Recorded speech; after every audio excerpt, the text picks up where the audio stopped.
Bilgunetik oso balorazio positiboa egiten dugu, ikusten dugulako gero eta Euskal Herriko txoko gehiagotan emakumeak mobilizatzen hasi dirala, eta egin ditugu mobilizazio guztiak nahiko jendetsuak izan direlako, ez? Eta gure mezua lortu dugulako kalean egotea.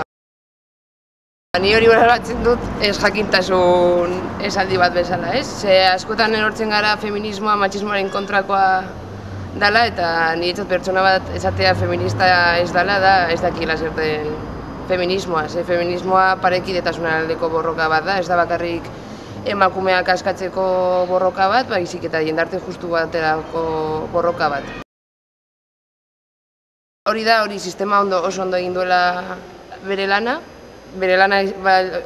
delako emakumeak desmobilizatzea arlo horretan, eta horri izango nion, ez daukala ni idea, emakumeok egun jarraitzen dugu soldata txikiagoa izaten, lan munduan lan prekarionak izaten, jarraitzen dira emakumeak erailtzen matxismoaren esku, hemen ez gaude bat ere ondo, gure eskubideak ez daude bermatuak.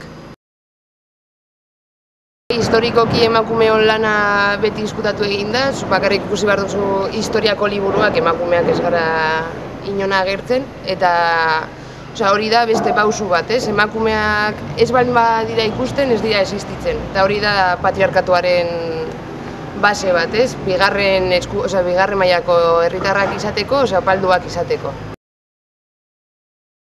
Aurrera pausu txikiak eman baditugu ere gure eskubideen lorpenean, argi eta garbi da mugimendu feministak egindako lanagatik. Egun instituzioak saiatzen dira gure diskurtsoa surpatzen eta beraiena egiten argi usteko instituzioek kriston aurrera pausuak ematen dituztela berdintasunaren alde, baina guk beti esaten dugu instituzioa direla patriarkatuaren erramienta bat.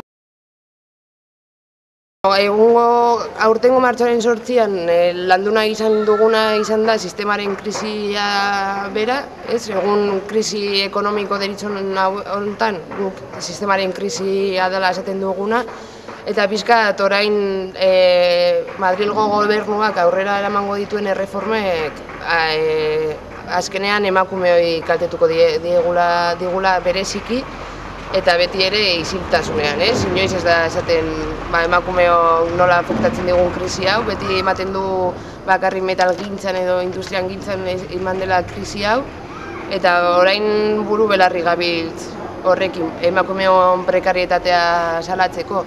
Lehen egon garaena zitze egiten ikusteko emakumeon lana horretan orain gaude proiektu batekin dela plazara proiektua, eta honekin daukaguna asmoa da emakumeon lana kulturgintzan kaleratzea, bai bertsotan, abestiekin, azkenean kulturgintzan ere emakumeok oso izkutuan gaude, eta gu proiektu honekin nahi duguna da emakumeoi plaza hori ematea, emakumeok plazara ateratzea beraien lanekin.